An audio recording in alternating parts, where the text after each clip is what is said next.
Hey guys, welcome back to Pistons Talk Podcast. Hope you guys are having a great evening. Shout out to the Lions, man. That was an ass whooping. Holy shit.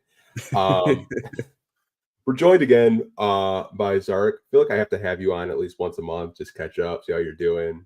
Seems like every time I talk to you, it's like, oh dude, I got a new job. It's like, bro, like something's always happening with you, and I absolutely love it. But welcome back to the show, man.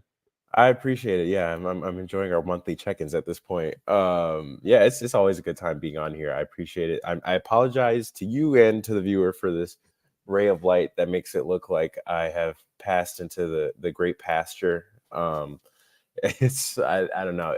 We just got. I'm at my parents' currently for the weekend.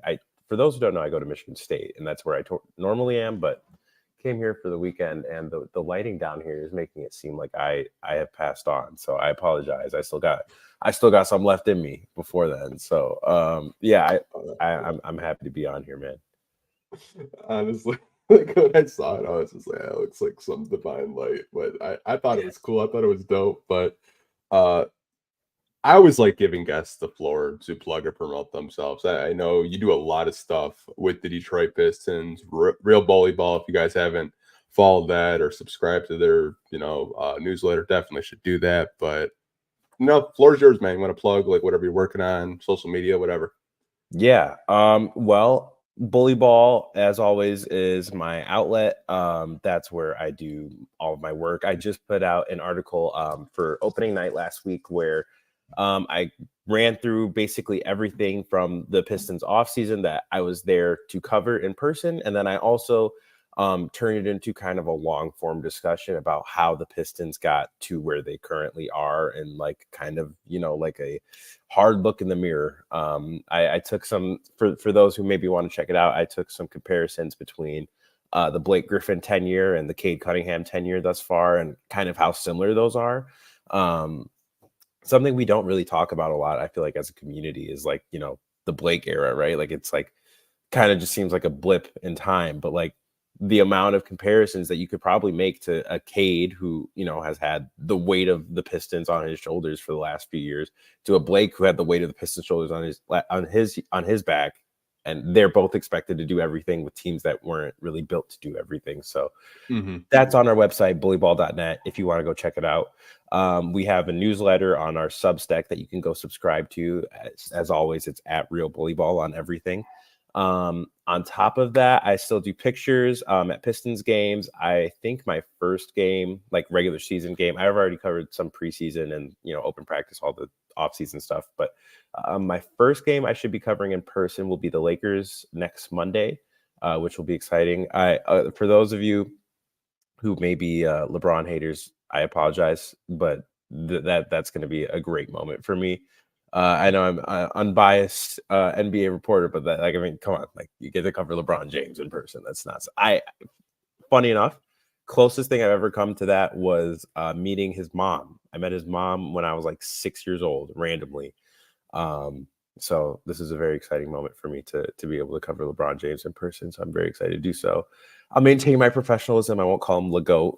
I won't call him, I won't call LeBron LeSun, but neither here nor there. Yeah. And as always, I'm just doing a bunch of stuff. We have video content coming soon as well. Honestly, I've been doing so much lately. It's like I don't even know what all I have to list. It's just been a million miles an hour. So, yeah. I think I've been staying really busy too. I think this is my third podcast in 3 days. Did 4 this week. So I mean, we're pretty busy over here. I've been doing like post game podcasts after every game after it ends. So it's been really fun, something that I haven't done before. But I know how hard you work, and the fact that your first game is a Laker game, like bro, that's awesome. Like I went to opening night, man, and I was not expecting to see Jeff and Matt Hardy and Joe Hendry. That was not on my bingo book. But the whole crowd got hype just to see them, and like Chris Webber, like low key, like he was sitting on the Piston, like next to the Pistons bench, like just chilling, eating popcorn. Like I did not expect him just like be chilling watching the Pistons. But we do have a good show for you guys. But definitely, if you do want to go support Zarek, I have your Twitter links for your personal Twitter and Real Volleyball down in the description below. So if you guys are watching this live, want to go support czar.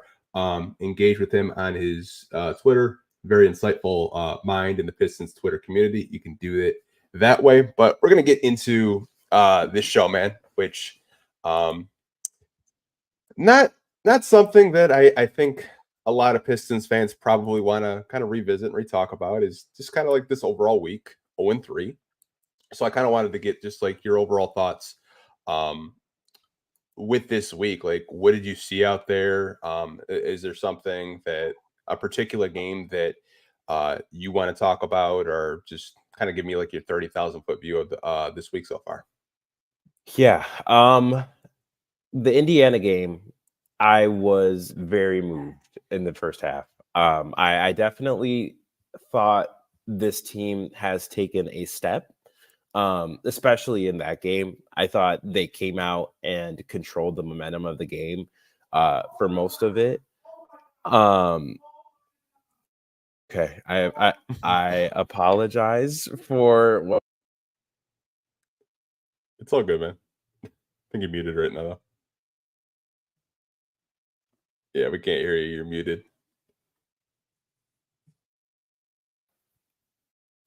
Is it unmuted? I thought I Yeah. had. Okay. Yeah, there we go. I don't know what just happened. Okay. Well, live YouTube. I was about to say live television, live YouTube, folks. Anyways, yeah, I thought they controlled the momentum of the first game. Great. Until that fourth quarter. And that's kind of been the theme of things, is they can't seem to close. Even last night against Boston, they came back to a point where they had the lead at one point. And granted, like, Boston is the best, and I take literally no reservation saying this. They are the best team in the NBA, right? They're the champions for a reason. Some people want to discredit them. Some people want to say that like they're not a they kind of compare them to like the bubble Lakers. It seems like with the discourse of like how they get discussed. But I think that's the best team in the NBA. Yes, right. And like, you had a lead on them. At the end of the day, we want to talk about moral victories and things that we can take from these games. It's great. The progression compared to last year in terms of competitiveness is obviously prevalent. These are good teams they're playing. Cleveland, Indiana, Boston. Boston just won the championship. Indiana was in the conference finals. Cleveland was in the second round of the playoffs. Like, these are all really, really good teams that have only gotten better. And the Pistons are in dogfights with them, right? But I think it's just discouraging to me, and to try and tell you as a Pistons fan out there that, hey, I know they're losing right now, and I know they haven't won a game yet this season, but there's things to be hopeful for, right? Like, I can tell you that like Cade looks like he has taken a step, right? Like, it looks like he is just dominating out there, like more than any other year in his career thus far. One thing I've been really impressed by him is he's headhunting on posters. This is something he's never done in his career at any point. I remember people were calling, like, the Luka comparisons were because he was unathletic, and I've seen him do like 3 posters in each game thus far. So it's just, and he was headhunting Derek White heavy yesterday. Like, he had 2 or 3 attempted ones before he landed one. So it's been interesting.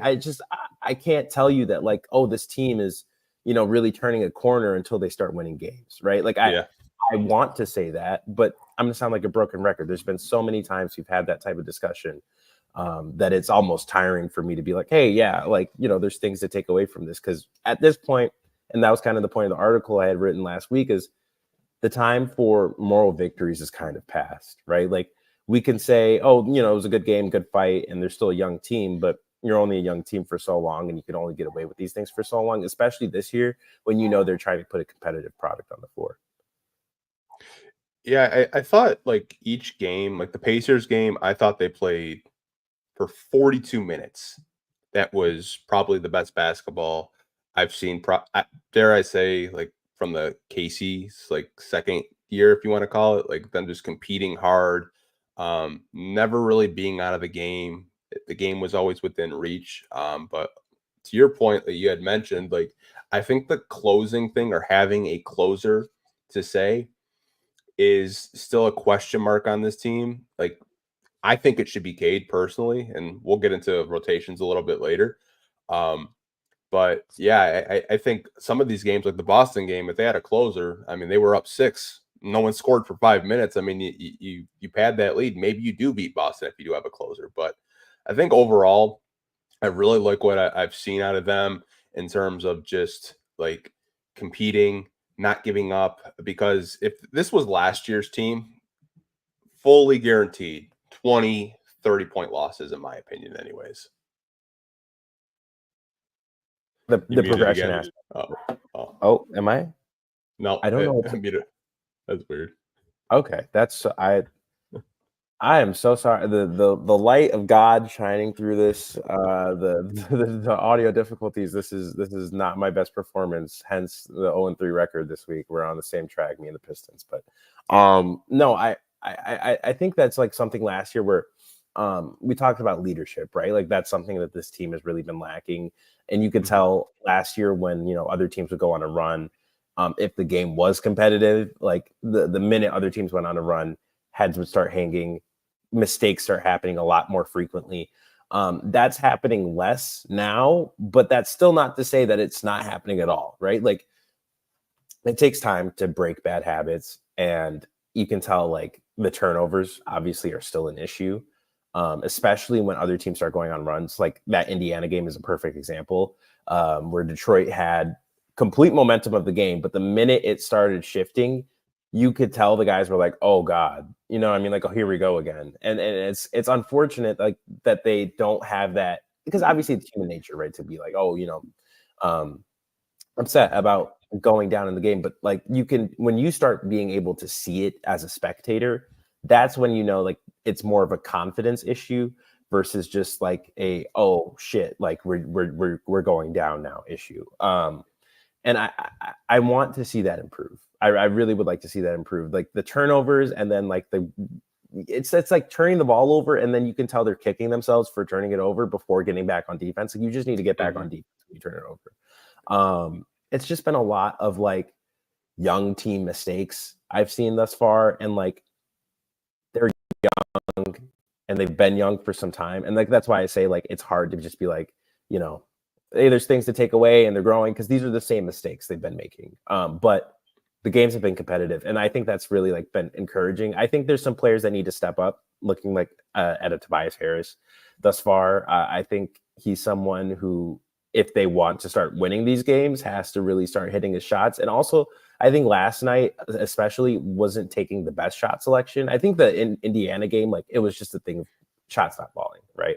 But you look at last night's game, and it's like I think sometimes it was too ISO heavy on his half, where the ball was kind of stopping the minute he touched it, and that just can't be happening. Same with Tim Hardaway. It's going to take a second, I think, for these guys to kind of like mesh on the court.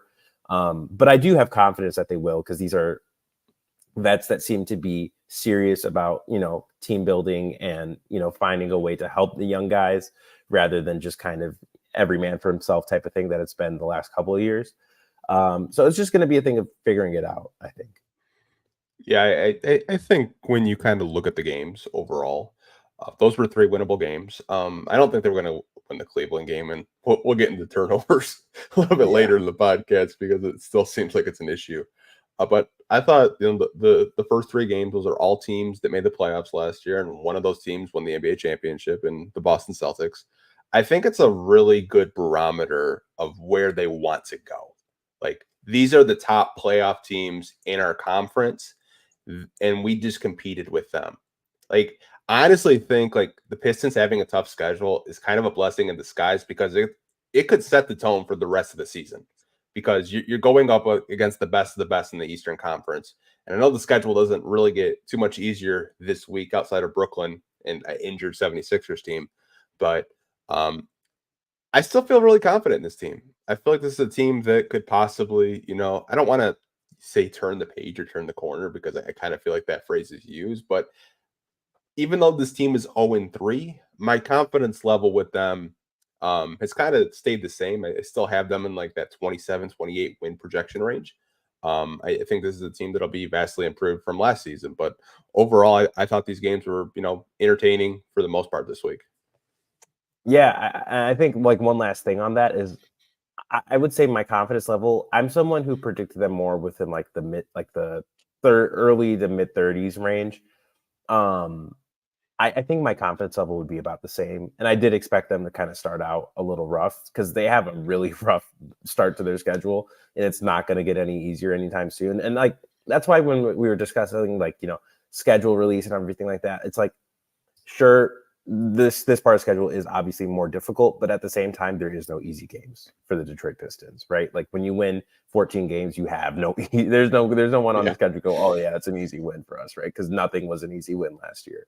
But I will say there's been a lot of encouraging things. Cade's been really encouraging. I liked what I've seen from Ivy thus far, especially last night.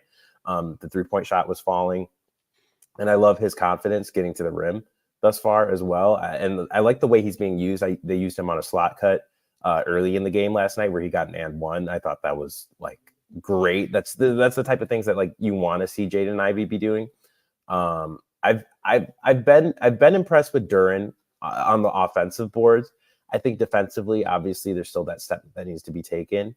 But I think those three are your like, serious young core. And I can say that like thus far, I've been happy with what I've seen from them. Yeah, same here overall. I did kind of want to transition because we were talking about players. We kind of touched on rotations, but like overall, what have you thought of JB Bickerstaff's rotations? Like, do you like them for the most part, or is there maybe some people have mentioned this week not riding, someone like riding the hot hand to say like overall, have you liked his rotations? It's like a thing of like yes, I've liked them for the most part, right? But when we do the comparative aspect of it, where it's like compared to last year, it's like it's night and day, right? Like it's a lot more of a tighter rotation, a lot more of a focused rotation than it was last year. Where for the most part, it makes sense.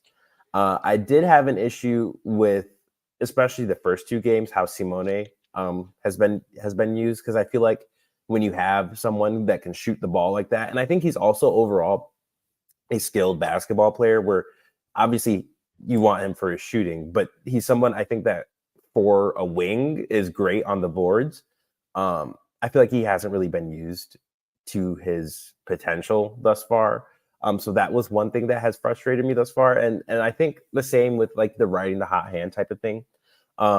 Taking out Beasley last night for Tim Hardaway was a little head scratching for me. Just because Beasley has been great thus far. And I think it's also a thing of, I don't really understand. I understand you need bench scoring, but when you have Tim Hardaway in the starting lineup, thus far, he hasn't really contributed much of a positive. Like obviously he's good for a three here and there, but defensively, not really a great defensive presence. Beasley's not necessarily an all-world defender, but he's going to give you a little more than Tim Hardaway does. So I've been just a little confused on why Tim gets the starting position and finishes out games over Malik Beasley. But overall, I would say the rotations have made sense. I've liked the staggering of Cade and Ivey a lot. I think that's something you're going to really have to rely on until you end up getting an actual backup point guard. Because, I've talked to I have no breath in my lungs about this. Sasser is not a backup point guard, right? If you want to use Marcus Sasser, use him as a scoring guard rather than a lead ball handler who's, because that's just not his game. So I think until you get a actual backup point guard, and I think that is one thing I've taken away thus far is when you take out Cade and you leave Ivy in, I don't know if the staggering has actually been that beneficial. I like the act of staggering, but I don't know if I really like what it's resulted as. Because I feel like the minute you take out Cade, you can always see the momentum change. And I like I said, I've raved about Ivy thus far. He had a great preseason. I thought he's had a pretty good season thus far, especially last night. But I don't know how much I like his lead ball handling reps. I don't know how much the offense really looks like it's flowing when he's at the top of the key. You know what I mean? I feel like playing him as a shooting guard rather than starting him as the kind of more off-ball creator next to Cade, where they're switching back and forth and into okay, now you're bringing the ball up the court type of thing. I would rather them just go out and get a backup point guard and use Ivy in that shooting guard position. Whether if you want to stagger, sure, but get a point guard in there at the same time, because I don't know if I really think I don't think I've seen a lot that's been encouraging in terms of him being the backup point guard and the starting shooting guard at the same time. But that's just, Yeah, I mean, I kind of feel like the Cade and Ivy stuff, it's just like kind of your turn, my turn when they're out there together. Yeah. And then like when Jaden's out there, it seems like the offense, the ball moves a little bit more. And it's not to say that Cade doesn't move the ball. It just seems like there's more isolations and not as much, body movement and player movement. But I think that's just because both of them have different styles of play. I still think, together as a backcourt, they've done pretty well. Ivy back-to-back 20-point games, Cade averaging almost, I think he was up until that Celtics game, he was averaging over 30 points a game in 2 games. Small sample size, but I've liked what I've seen out of the backcourt. Overall, like, I would have loved to see Simone Fontecchio and Isaiah Stewart close out that game personally, because I thought they were having good games. Stu's on-off rating defensively, like I want to say it was Keith Black who had tweeted it out, and it's like it was really eye-opening, like his just impact defensively. But to your point, yeah, you have to get a backup point guard. You have an available roster spot. You have cap space available. Like, why not call and see what Markelle Fultz is doing these days? Like, honestly, I know he's not like a sexy name in terms of like a guy that can, shoot the basketball, but he can facilitate, and he's a pretty good defender when healthy. But I think that's going to be their one crutch, is if they don't address the backup point guard need, it's going to be really hard for them to win games, because I don't really think the staggering thing right now is going to work in the long term, in my opinion anyways. And I'm with you on that. And that's what I mean, where like I think we both can acknowledge that Cade and Ivy have overall worked as a backcourt this year, which that is a huge win in of itself, right? Because like that's been a huge question the last few years, is like, can Cade and Ivy coexist? Can they work together? Can they be this backcourt of like, kind of like the fire and ice type of thing, where like they complement each other's game, and both, like, it's not a thing where Cade has a good game and then Ivy has a good game afterward, like where they both can have good games. I've liked that aspect of it, but at the same time, I mean, it'd be great if Cade and Ivy played all 82, but realistically, that's not happening. The games where Cade's not playing, you know what I mean? Like who's running backup point, or who's starting at point? Is it going to be Ivy? And then, you know what I mean? Like what are we doing here? Where there's games where obviously Cade won't be playing, or maybe Ivy won't be playing. What do you do in these scenarios where, like, is it going to be like Marcus Sasser point guard minutes? Because then at that point, like, it's like I just, and that's the thing of like, you do call a Markelle Fultz, or you do. I know they mentioned where Keith Smith said like they're looking at the trade market. You got to figure out something with the backup point guard role, and I think that also contributes to the turnover issue as well, because you're having someone like Jaden Ivey start the game, like I mentioned earlier, where he's like playing next to Cade as a shooting guard. Then Cade checks out, and I was like, okay, Ivy, now you're taking the ball up the court, and you're gonna run the offense for a little bit, and then Cade comes back in, and it's just this switch in, switch out, switch in, switch out type of thing. And it's great, right? Like I like that you can have players that are skilled enough to do this, but it doesn't really work. And they're really going to have to figure this out. And I know Markelle would be a good call. I would like to see them go and get a veteran point guard, someone who can kind of control the pace, because I feel like a lot of times, and this was a thing last year, and it's already a thing this year, where sometimes I feel like if they have the momentum, they get too excited, and then they start making like those turnovers that make you scratch your head, or when they start going down, it's like those careless turnovers that then they're kicking themselves for. I think they really, and this is something I've probably talked about before, where Cade hasn't really had someone, neither has Ivy, honestly, who they can go to as like, and this is the thing of like, the point guard position, who's been their veteran point guard? You know what I mean? Like who have they had to learn from thus far? Cade had Corey Joseph, I guess, but like, you know what I mean? Like Corey Joseph was never once in his career in the position that Cade Cunningham is in, as a, all-star candidate, number 1 overall pick, face of the franchise. Like that's a little bit different than just like, like he had some good minutes with the Pacers and the Raptors. You know what I mean? Like I think they really could benefit from getting someone who has been in these types of positions to come and that's obviously still able to play to come and show them, hey, this is how it's done. Now do what I do. You know what I mean? It's easy to just coach and say, hey, like we need you to do X, Y, and Z versus sometimes it helps to have someone to show it. Yeah, like a player, which I don't know if they're going to hold on to him. Malcolm Brogdon to me would be really interesting from Washington. I don't know if Troy Weaver and company. I know Troy's not the GM, but I don't know if they want to do the Pistons a favor, trading a guard of that caliber. But maybe like a player like that, a guy that is a really high level player, could be a backup point guard, could close out games if you need him to close out games. But like I'm just kind of thinking in the back of my head, like a veteran point guard or a point guard in that kind of caliber that could come on in, close out games, be a mentor, and help this team grow and stack some wins together. I think Malcolm Brogdon is a great pull. Honestly, I think this is a divisive one. If Russ never signed with Denver this past offseason, I think that's someone that honestly could have helped.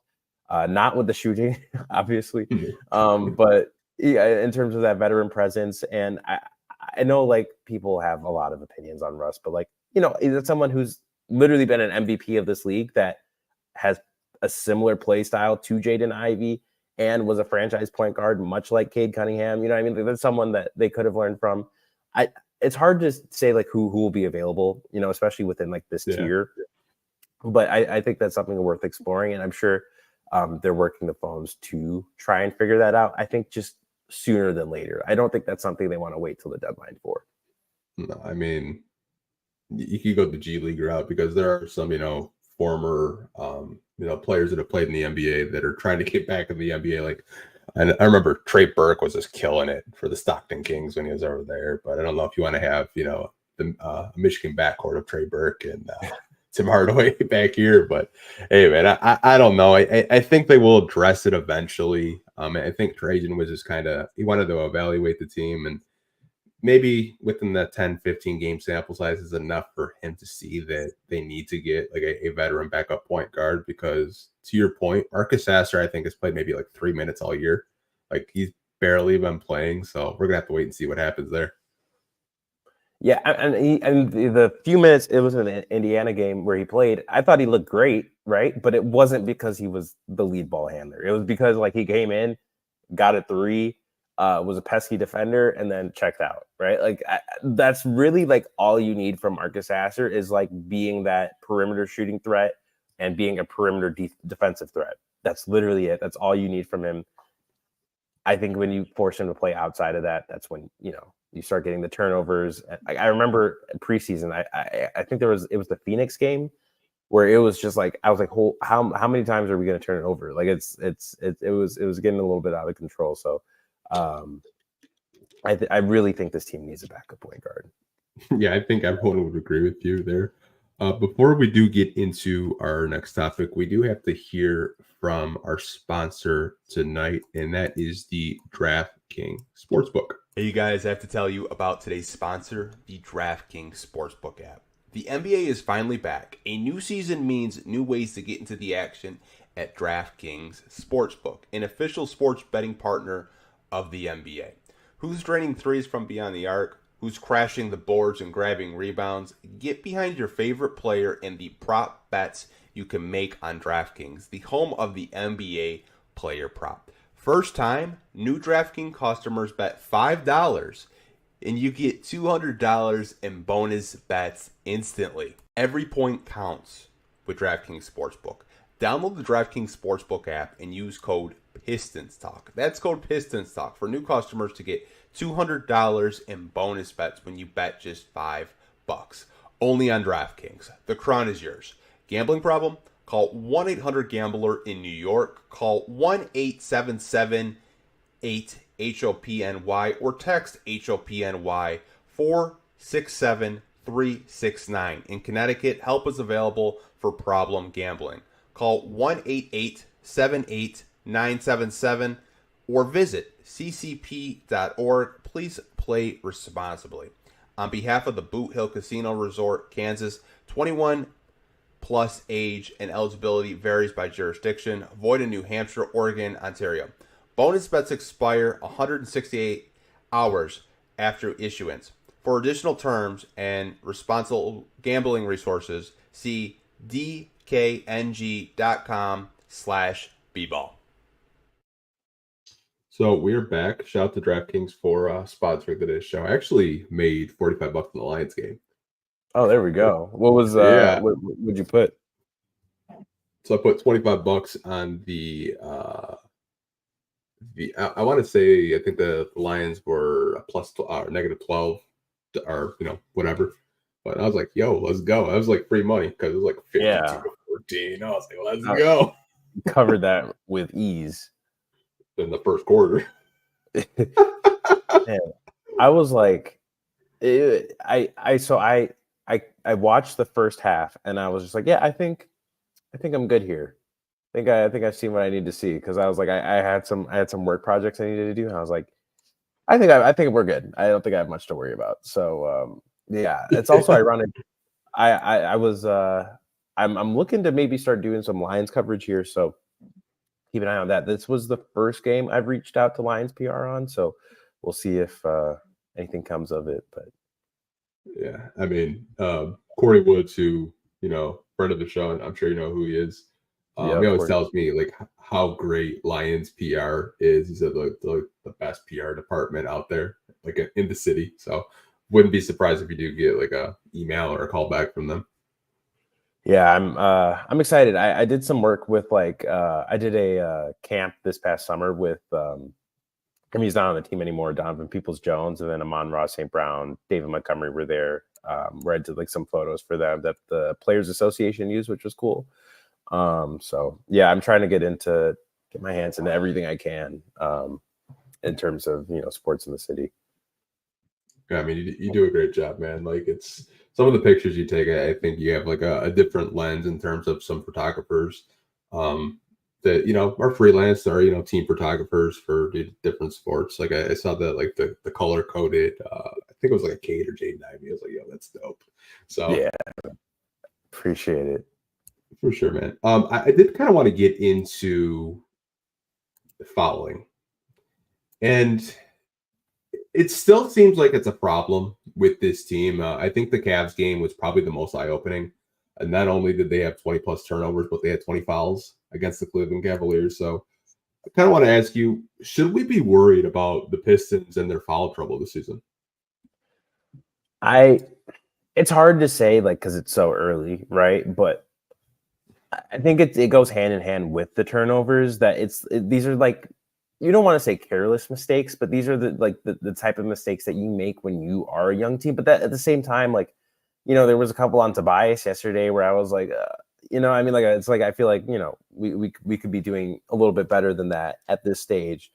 I want to say this is something they'll correct, especially with JB being such a defensive minded head coach, that eventually they'll start to clean it up where they're getting things to maybe just a few fouls per game while still remaining, because I know they really want to emphasize the physicality aspect of their defensive identity, which is something like initially in preseason that stood out to me like immediately is like this is a lot more physical than last year or even years before that. But at the same time, you got to be careful with how you use your physicality.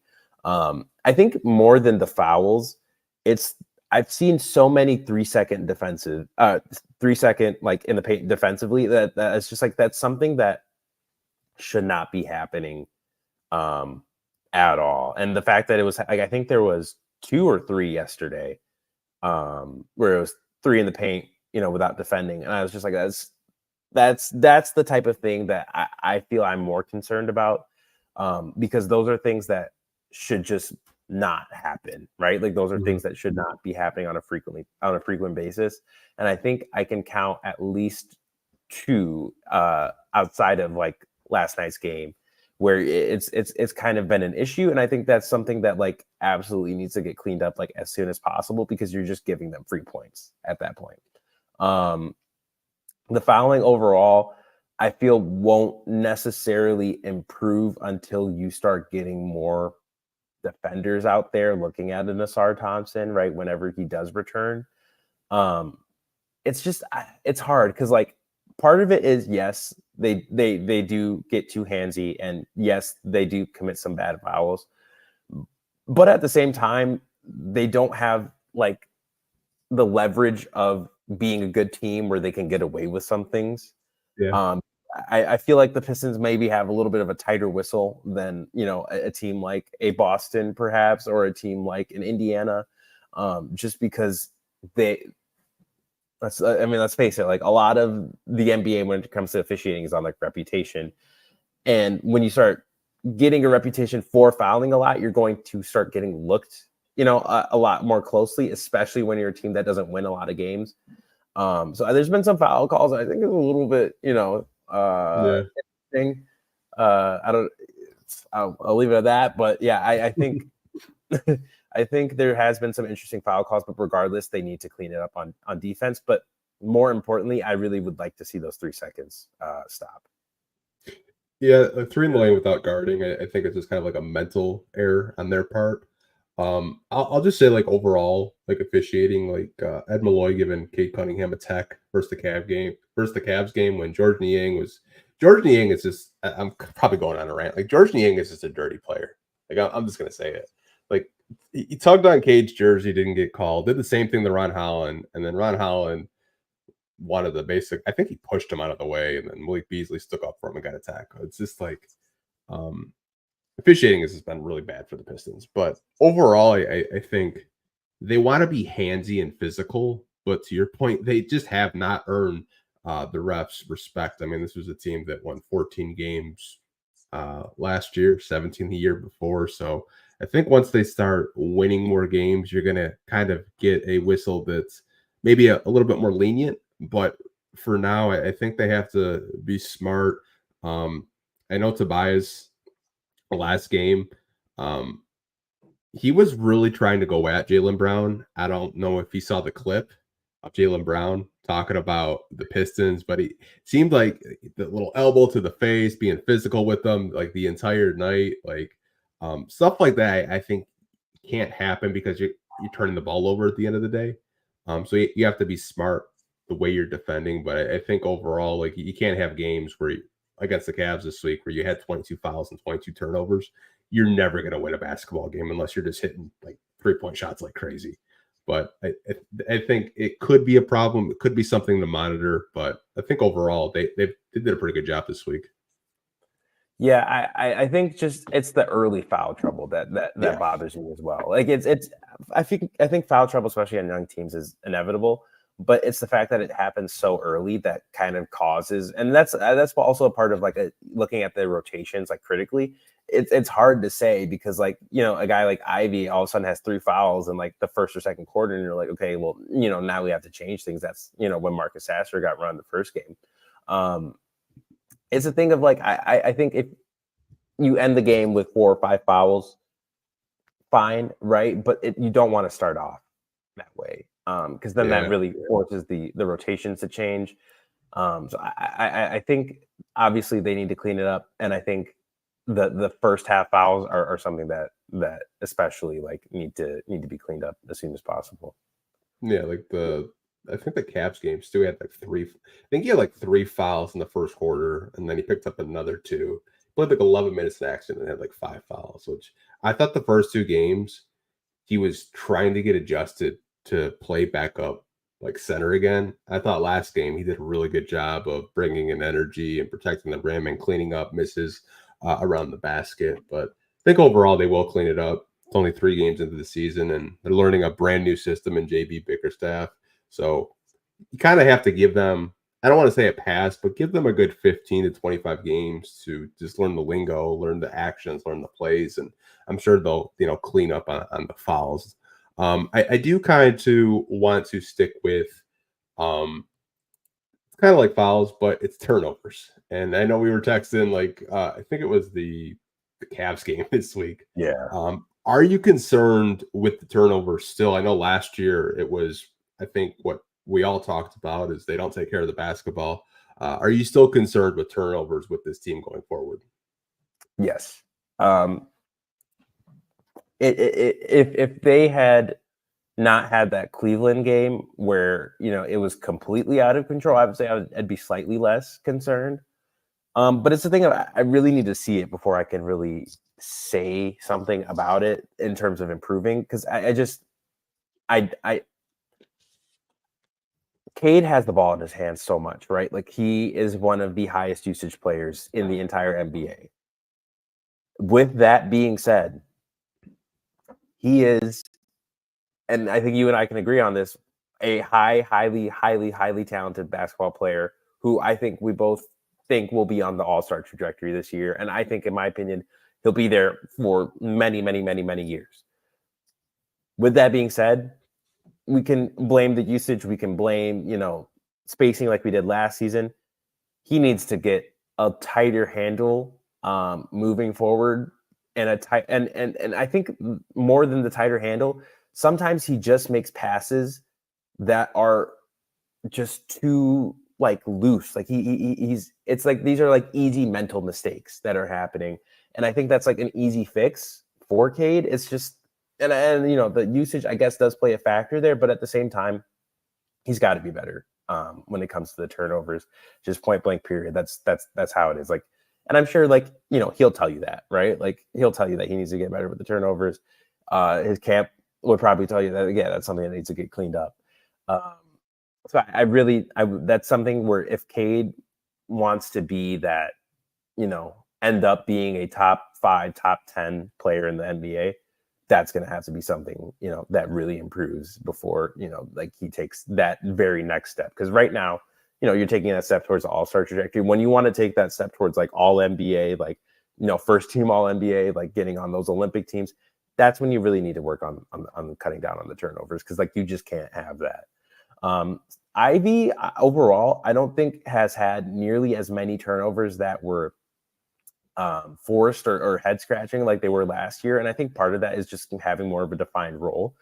So my concern on him is a lot less than it was last year when it comes to turning the ball over. I feel like last year, whenever he had the ball, there wasn't really a focus. So a lot of times it seemed like he had to improvise. And I think when we talk about control, like, he would drive to the basket without much control or much of a plan, and you could tell, right? Because then he gets to the basket and you can tell he's like, oh, I don't know if I really want to take this layup, but Duran's standing on the block right next to me, midair, I'm going to just go and throw it to him, and then it gets intercepted by a defender. So it's a thing of like, I'm concerned, but I'm not nearly as concerned as I have been. I think it's something that absolutely needs to get cut down as a whole.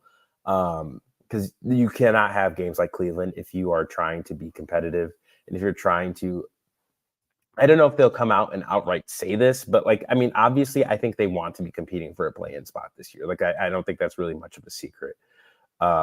If that's something you want to do, if you want to be competing with like Charlotte and Toronto, and maybe Chicago, who knows, or Atlanta with, like the bottom of the East for that, 9-10 seed, you have to really clean up the turnovers. And that's also something that again, like Tobias, like that's something I've seen from him as well, where like there's been a couple ones where I was like, I don't know about that, right? Like it's just, I don't know. I think as time goes on, this should be something with the fouls, because these are all like, we talk about mental mistakes. These are all mental mistakes that happen when you have a young team. It really just, and it seems unfair, but you really have to look at the veterans for help on these types of things, where it's like, if the young guys start getting out of control, they can control the pace.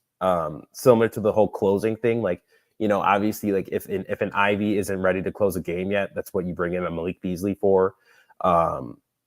It's just a thing of gelling together and really kind of smoothing these things out. I have more confidence in it getting smoothed out this year, though. Yeah, same here. I think some of Cade's turnovers are just kind of like, you can tell as soon as the ball is turned over, he's like, shit.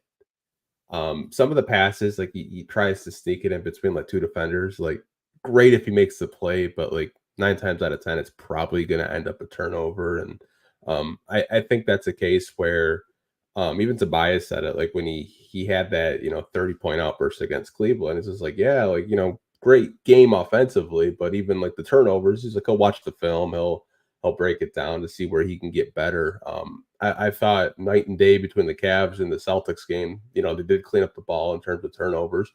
Obviously, they were, I think, in the double digits again, but it wasn't 20. I think overall they'll get better, but it kind of seems like when you have a young team like the Pistons and your primary ball handlers are both guys that are extremely young, like Cade and Ivey and Cade Cunningham, you're probably going to have to live with them turning the ball over. I mean, if you can have Cade like under maybe 2.5 to 3 a game, you live with it, I think. Because you look at guys like Trae Young, who are high usage guards, and he turns the ball over a lot. Same with like a player like LaMelo Ball. Like he has high turnovers, and I guess it's this kind of like you have to pick your poison. Like, do you want him to handle the ball, have like a 30% usage rate, and give you a chance to win, or do you want someone else handling the ball at the end of the day? Yeah, and I hope, because like you mentioned LaMelo and Trae, and this is something that like I kind of been thinking about, and I don't know if it's something you really want to go into too much, but I was looking at, there's been a lot of talk of like who's the most underrated player in the NBA, and Trae gets a lot of talk for that, right? And I think, yes, he is incredibly underrated. And I think LaMelo also, especially his is mostly just because of the amount of time he's lost to injury. But those are two players who are super high usage that haven't experienced much winning. Trae, outside of like, the 21-22 season, or I'm sorry, the 2021 season, where they made the conference finals, like those are two players that haven't really experienced a lot of winning thus far. And I would hate for Cade, and this is not to say like either of these players are like, bad scenarios at all. Like these are all-star players. LaMelo, I've always been high on. Trae, I've always been a really big fan of. Like I don't think either of their predicaments are their fault necessarily. But I would hate for Cade to get stuck in those discussions of like, Trae and LaMelo in terms of like high usage, high turnover, and then also not really experiencing much winning, where they get thrown into like that underrated discussion. Mm-hmm. So I would like to see Cade maybe go from that discussion to maybe like a Shea, you know what I mean? Like go into that tier versus the LaMelo and Trae tier of high usage and high turnover. I really think getting the turnovers down is going to be the key to like leaving this state of just being undervalued and underappreciated because of like the team you're on and because of the turnovers, because that's always something people, the advanced stats community that hates Cade for some reason. They always point to the turnovers for like, well, his turnovers are super high, so he literally is not contributing to winning. Like that's just something that like I really need him to get off of his record so he can just get out of those types of discussions. Yeah, those discussions are just like, I don't even reply to them because it's like they're like on my Twitter right now, like there's an ongoing discussion since opening night about plus minus. They're still going to this day. Like I have like plus 100 notifications on Twitter. Two people that don't even follow me, by the way. So it's even 10 times more weird. So they're like arguing about plus minus, of how it's a broken stat, how it's just a box watcher stat, a box score stat, I guess. I was just like, man, this is like, I don't care about that. I like the eye test more. But and hopefully he doesn't kind of get looped into like that Trae Young, the LaMelo Ball discussions. I think if you were to bring in kind of like a 1B to Cade, a guy that could be that second option. Obviously, we want Cade and Ivey or Tobias Harris to be that second option, but maybe kind of more of like a veteran presence. Maybe it could be a Malik Beasley. Who knows? I was thinking of Donovan Mitchell's rookie year and how he had Joe Johnson, and like how that was just like a veteran presence that he could lean on. I think Cade needs to kind of lean on his veterans more. Don't feel like you have to do it all by yourself. Lean on Tobias Harris more. Lean on Tim Hardaway Jr. more. Like lean on Malik Beasley more. These guys want to win just as bad as you do. I kind of feel like sometimes he gets tunnel vision in a sense, and he feels like he has to make all the plays. He's got to score all the points. And I think at the end of the day, once he can trust his teammates more. And who could blame him last year, man? Like some of the spacing around him last year, like I probably wouldn't pass the ball either. But some of the players that Trajan has brought in, they can help him score and put the ball in the basket, in my opinion. Yeah, it's almost like he has basketball PTSD out there. Like you can tell, like sometimes like there'll be like a guy open in the corner and he's not even looking their way and he's going straight into like two defenders in the paint. Granted, he's been finishing at a lot higher of a percentage this year, closer to the basket, and I think that's also been a major improvement for him that I've been really impressed by. But at the same time, that tunnel vision is something that causes those turnovers. That you and I were just discussing, that like I feel like once he does start relying more on the veterans, and I think also once the veterans, I think once they start playing their roles a little more tightly, if that makes sense. Like I don't, with all due respect, I don't want to see Tim Hardaway catching the ball in the corner and then driving to the basket and then having to make a decision when a defender steps up on him, where like he's in midair and then like kicking it out and then that's a bad pass. That's just not his game, and that's not benefiting the team in any way, shape, or form. Where if you're throwing the ball to Tim Hardaway, you either want him to shoot it or you want him to kick it. That's it. You know what I mean? Like I don't really want to see much on-ball creation from a guy like Tim Hardaway Jr. when you have him as a three-point specialist for that exact reason. So I think it's gonna take trust on both ends. I remember I read an article from The Athletic. I apologize, don't remember who the author was. It's not the new Pistons beat writer. It was just before he was announced. But there was an article where like, they talked to Malik Beasley about, coming in and playing with Cade. And, this was something that I even asked Malik Beasley about on Media Day, where it was like, how do you see yourself fitting next to Cade? And, kind of ushered the same sentiments of like, I'm excited to be a guy that, he can rely on, like he hasn't really had that thus far. Then in the Athletic article, he mentioned like that Cade said that he had never really felt like the floor was this open for him when they were practicing together. Like he had never really had this thus far. So it's almost like an adjustment for him getting to have an open court that like he can kick the ball out to guys he can trust to shoot it. And you can tell that's still a barrier in his head. So I think, a lot of this is, with time and gelling and all that. I do have faith that it'll come around, but it's just going to take trust on both ends. Yeah, like I said, it's a learning curve at the end of the day, and it's not really his fault. I'm not like making excuses for him, but I mean, when you go from like no spacing to somewhat good spacing, it's probably kind of like whoa, like they're that wide open, like holy crap! Like some of the just actions that Malik Beasley comes off and curls on the screen. It reminds me of Wayne Ellington. I don't know if you remember him during the BG era. Oh yeah, of course. Yeah, the golden arm. Like honestly, like I think Cade will get better with the turnovers over time. I don't think he's gonna be like a 5-6 turnover game guard. I think getting the system, learning JB Bickerstaff's offense, learning like where THJ and Malik and Tobias like the ball. I think it's still a learning curve at the end of the day. And we're only 3 games into the season. We're already talking about like, should we be concerned with this? That's just kind of like how fans, where their heads at right now, which like I said, this was actually a fan submitted question. So did want to kind of answer that and kind of like just give my take on it. But I did want to kind of transition into JB Bickerstaff. I know we talked about his rotations, and this is kind of like a 1B question to that rotation, but sure. Do you think that he should play Cade more minutes when he has the hot hand? And I know we talked about staggering, but the third quarter in the Indiana game, scored 18 points in the third quarter, comes back in 7-minute mark in that game, and it's not that he wasn't making shots. It kind of felt like all the points that he scored in the third quarter, he just wasn't kind of feeling that same kind of swagger. So do you think he should try to ride the hot hand more with players on this team? I think especially when it comes to Cade, absolutely. Because especially when he's on, it's like he has like the real life, 2K takeover badge, right? Like where it's like genuinely like happening in real time where no one can stop him like that. I really thought at the end of the third quarter when he had, that step back buzzer beater in the Indiana game, I was like, this is such a momentum changer, right? And then he's out.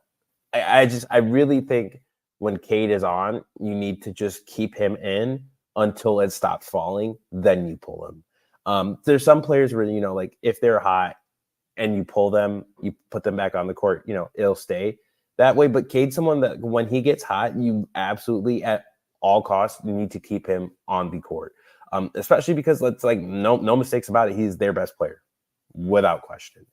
And when your best player is able to take over the game, you need to keep him in unless like you have a genuine, like we mentioned, like that 1B, where, he's like that 1B is going to come in and really just like maintain where you're at.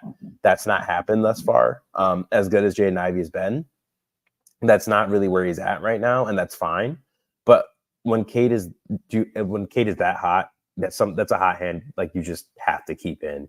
I think he's a perfect example. I think Simone also last night was someone that could have benefited from it. And I talked about it a little bit earlier where Simone, I think, has so much more to give to this team. And you saw it more in that Boston game, right? Where like he has so much more to give to this team than like what he was able to show those first couple games, where it kind of just felt like he existed out there. Like it was like he was just like a random jersey. I remember like obviously the team had nowhere near this much depth when he arrived in Detroit at the deadline last season. But I remember being very impressed by his overall presence on the court because it was a very noticeable presence, whether his shot was going up or not, just because of how much he moves. And I think I've seen a lot more of him just standing and not really getting many looks to like, catch a ball in the corner. And then it's like when he does, it's like here and there. I want to say in that first Indiana game, he shot only like three or four times, maybe. And I just think like you have a Simone, you have a Beasley, you have a Tim Hardaway. Those are three, and Tobias as well. Those are three high-level shooters. Use them, right? Like it's that thing of like use them to your advantage, especially when you have guys like Ron Holland in the rotation. Who Ron right now you can tell is scared to shoot it.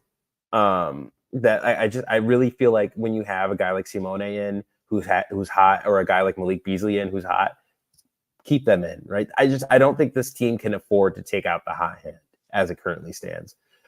Just because you're not winning basketball games.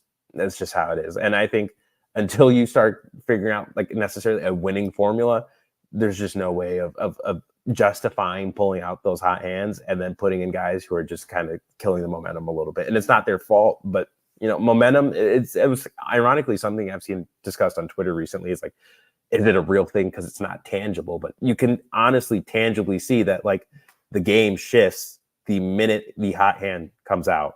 And I really, especially when it comes to Cade, would like to see that fixed. Yeah, same here. It's something that I've seen on, I think even Koo from Locked On Pistons, shout out to him. So like, should JB, play Cade when he's feeling it, when he's hot? And I was just like, yeah, you have to, ride that hot hand, because that Pacers game, man, like I was there. The crowd was going nuts, man. Like he looked like people are calling him Kobe Cunningham, just like with the post moves, the fadeaways. Like he was just getting to his spots, and there was nothing they could do about it. And when he kind of gets into that mode, like I wouldn't want to take him out until he misses a couple. Like personally, like I know that's kind of selfish as me as a fan, and you don't want him playing a full 48 minutes, but man, like when he's feeling it like that, like leave him out there, because the Pacers had no answers for him whatsoever. Didn't matter if it was Pascal Siakam, Tyrese Halliburton, it just didn't matter. But I think that's something I'd like to see JB do going forward. And I also think he's learning on the fly right now. He's kind of experimenting with the guys that he has. And you have to understand, like, even though he's been an NBA coach, he's still learning these guys each and every day, learning what they can do and what they can't do. But I think overall his rotations have been night and day better than Monty Williams. Like, it's not even a comparison. I think I've only seen an all bench lineup like maybe once, and that was in the preseason. That was like the last game. But I mean, overall, like I've been pretty happy with his rotations. Overall, I'm not going to nitpick like individual quarters, but I mean there are some things that like I would really like to see Simone close out against Boston. But other than that, I mean it's been pretty good in my opinion. Yeah, I'm with you. All right, so got one more topic, and it is just the Pistons games this week. So we play the Heat tomorrow, the 76ers Wednesday, the Knicks Friday, and the Nets Sunday. So how many games do you think the Pistons could win this week? I think the Miami game is winnable. I don't think this is the same intimidating Miami team that was going from the play-in to the finals or making the bubble finals or giving Boston hell. I don't think this is that team anymore. And I think that's something that the Pistons could take advantage of, especially because I know they're hungry to get that first win. And I really am looking at Miami as like an opportunity to see like, okay, 3 games where you played really good teams, right? Miami is probably the weakest team you've played thus far. Not to say they're a bad team, because obviously they're not, but they are nowhere near as good as they used to be.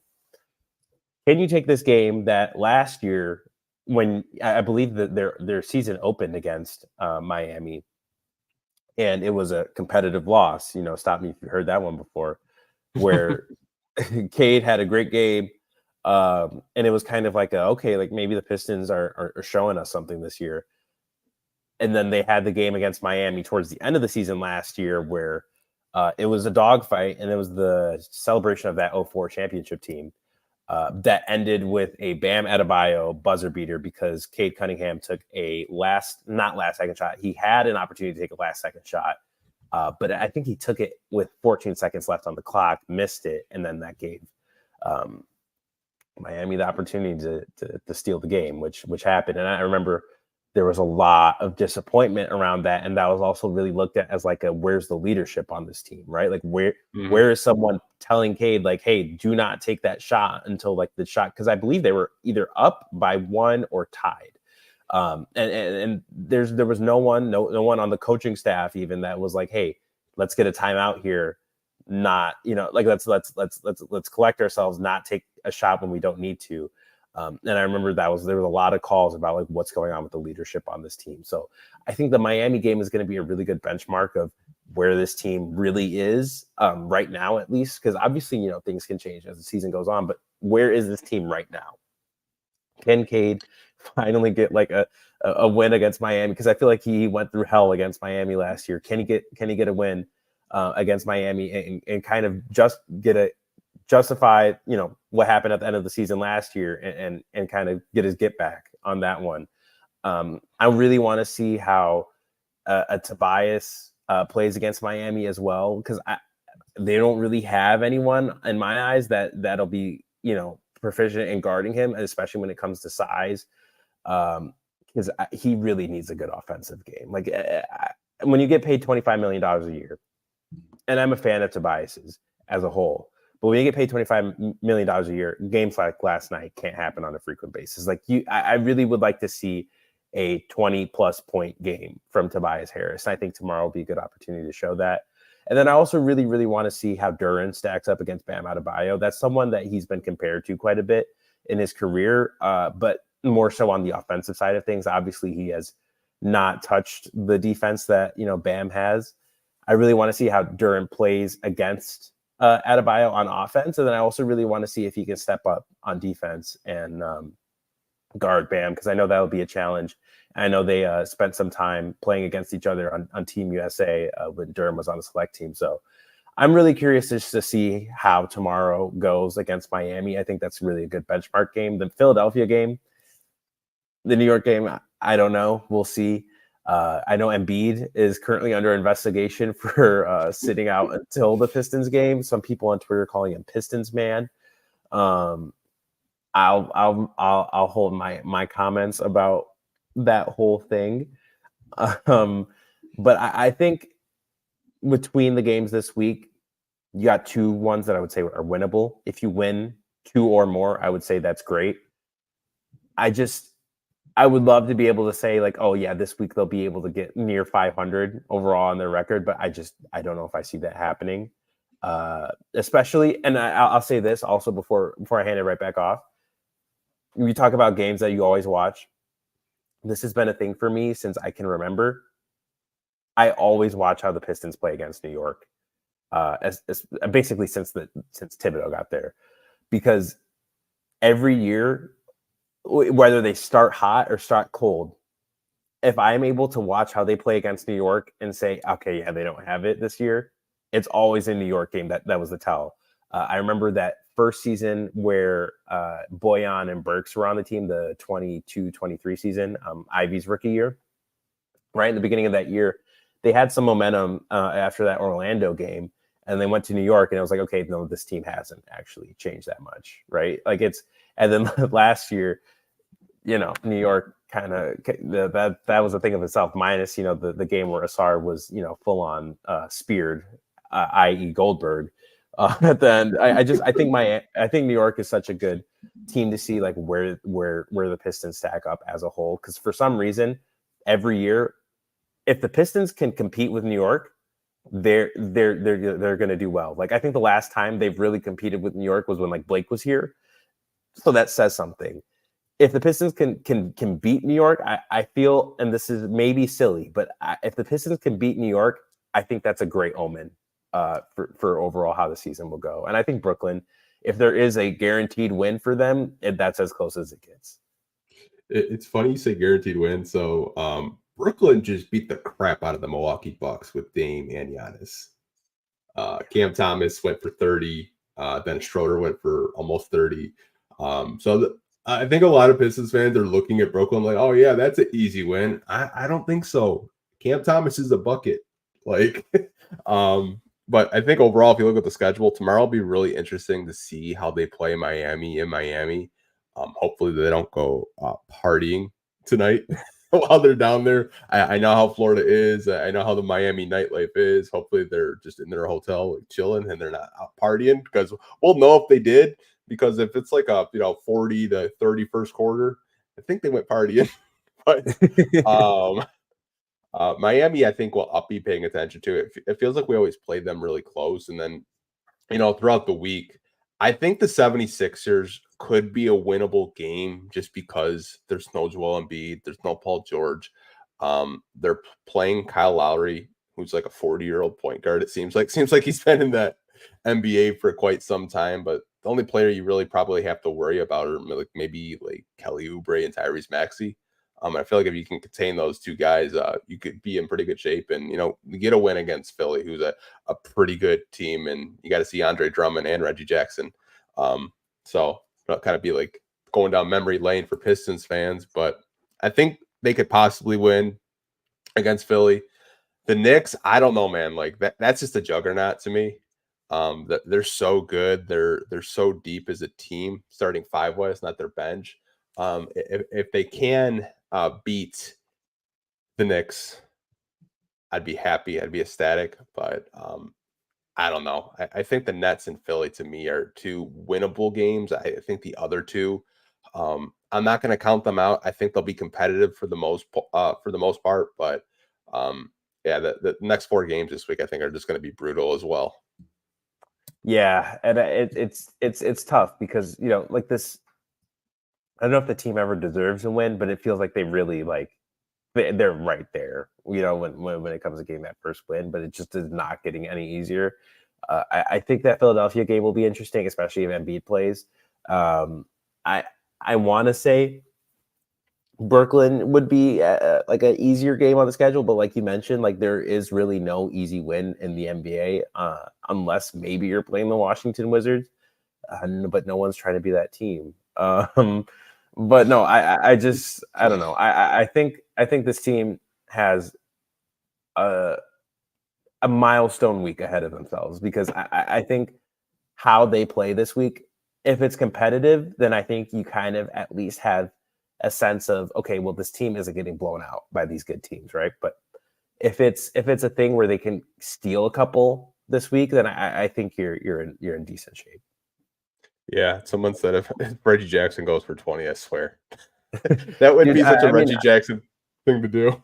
Yeah, I was gonna say, I remember that Jokic game last year where he got tossed early, and it was just straight up KCP and Reggie that beat the Pistons. So I was like, the minute you mentioned Andre and Reggie, I was like, I'm gonna go ahead and pencil that one in as an L, just because I feel like they activate like Super Saiyan mode when they play the Pistons.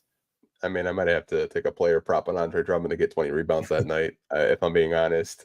Like straight up, like if he's starting. That's a guy that I actually wanted the Pistons to go out and get as a backup center for JD, because I feel like he'd be a really good mentor, and it seems like he's grown up a lot. And he actually said last week he wanted to retire as a Piston, so that's Yeah, I definitely know. definitely interesting. I know there's interest definitely on his end. Well, I don't have any topics anymore. There are some people that have some questions. I think I'll just do one, and then we Sure. can wrap this up because I have to wake up early tomorrow. As do And I. I don't want to keep you on too long. This Are you comes good? from Red Baron. Only question we're going to answer.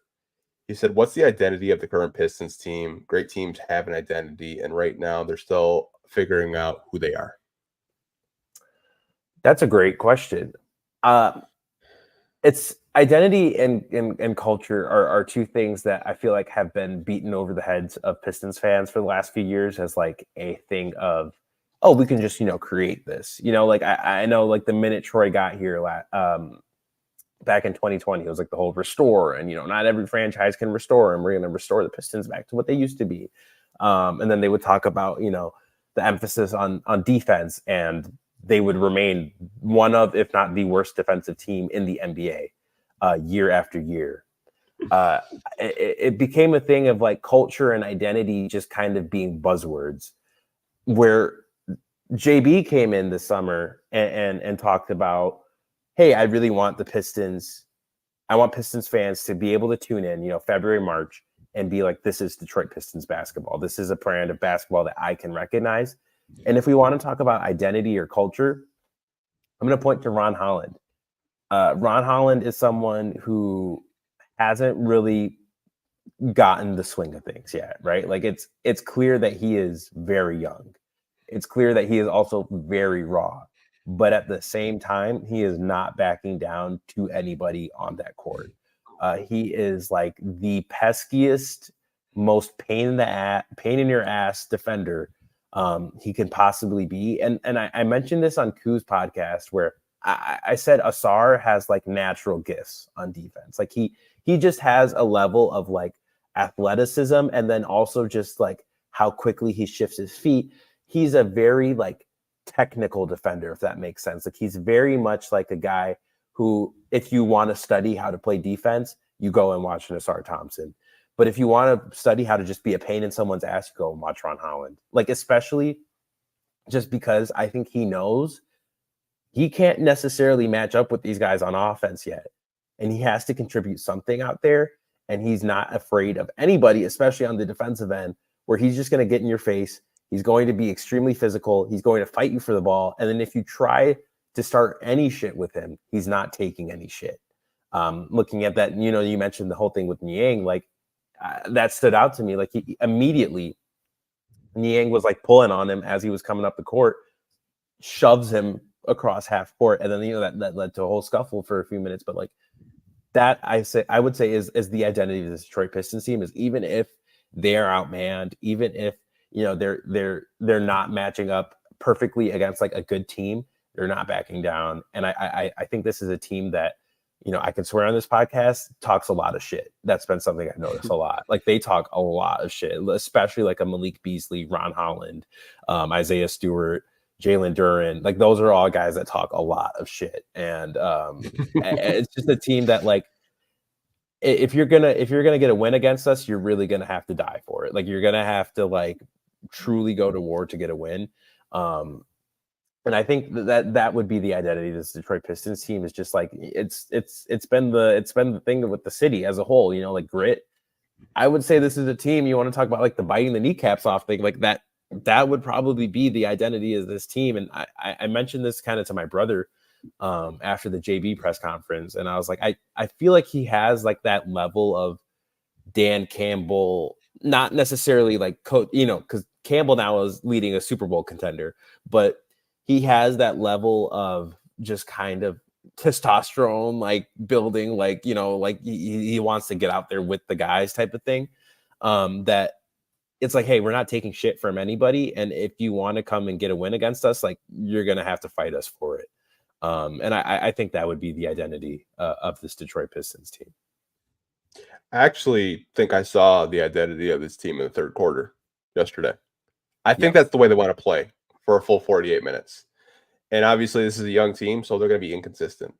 But to answer your question, Red Baron, what is the identity of the current Pistons? I think to what Czar said, we're calling it grit now, but I know, Czar, you're a little bit younger than I am. We used to call it blue collar when I was around, 12, 14. That was the word. Just go to work, play hard on both ends of the floor. I think that's still what they want to do. Now, obviously, you're going to have to modernize that type of defense. You're going to have to modernize the way you defend because you can't be hand checking people. Like saw Sar in last game, hand checking. I believe it was Jason Tatum or Jaylen Brown. I can't remember who it was, but You mean Ron? Yeah. Who did I say? Asar? Asar. Yeah. Yeah. I wish Asar was actually healthy. But yeah, I think they're just going to have to modernize the way they want to play defense in 2024.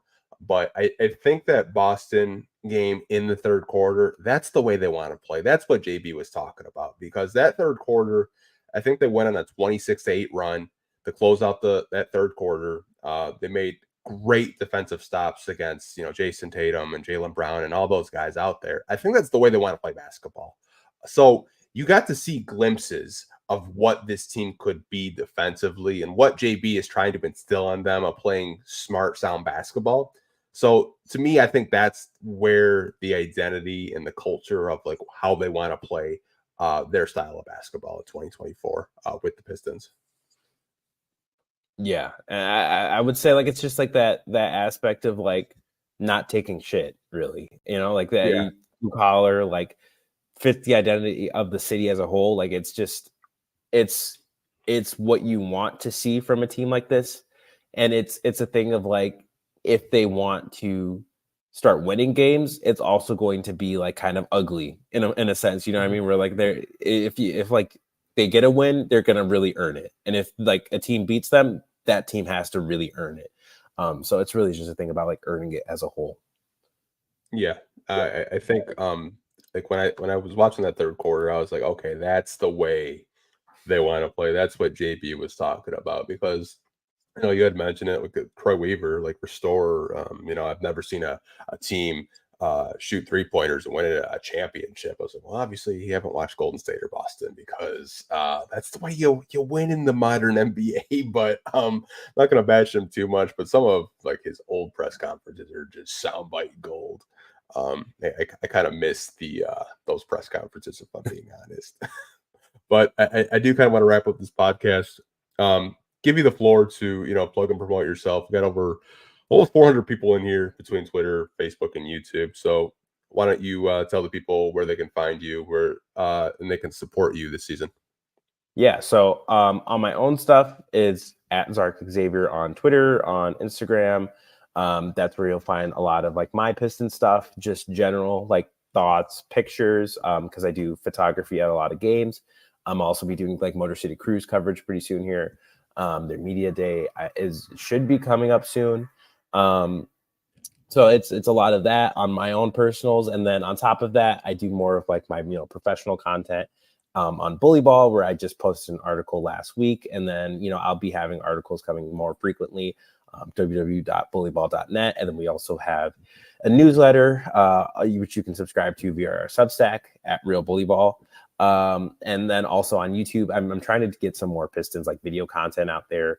Because obviously I love coming on the podcast and everything. I was like, oh, let me maybe put my voice to a little more use. So we'll see where I go with that. But just as a whole, like, Pistons coverage, if you're a Pistons fan, give us a follow, give me a follow if you like. And yeah, I appreciate you having me on here as always, man. It's good just to catch up once a month with you because I know how busy you are. I know you're still in college, doing the photography stuff and writing articles. So if you guys do want to follow Zarek on Twitter or go tap in on Real Bullyball, the links are in the description below, so you can go support them there. But we appreciate you guys, hopping on in and listening to us for the last hour and 20 minutes. We'll see you guys tomorrow for the Miami Heat Detroit Pistons post-game show, but hope you guys have a great rest of your Sunday night. Peace.